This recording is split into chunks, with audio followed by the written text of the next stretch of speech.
kapwa Pilipino Ang ang gumawa. nag-surrender. Yun. Walang puti na pumunta sa Pilipinas para hulihin si Digong Duterte.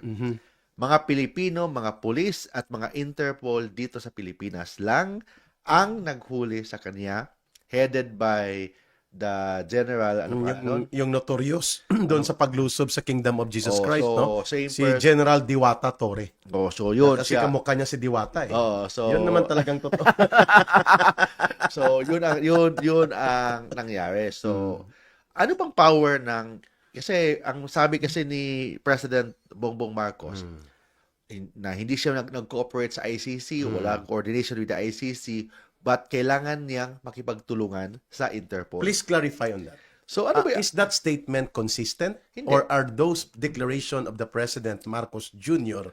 ay consistent sa katotohanan at sa legal na interpretasyon at tama bang binigay na advice sa kanya ng isang bogus entity na hindi na umiiral ang ating treaty obligation ay maglalabas ng utos ng mandamento di aresto sa isang citizen ng mamamayang Pilipino at uutusan o ibabahagi sa Interpol at sasabihin ni Marcos na hindi naman kasi ICC ang ating kinokooperate, kundi ang Interpol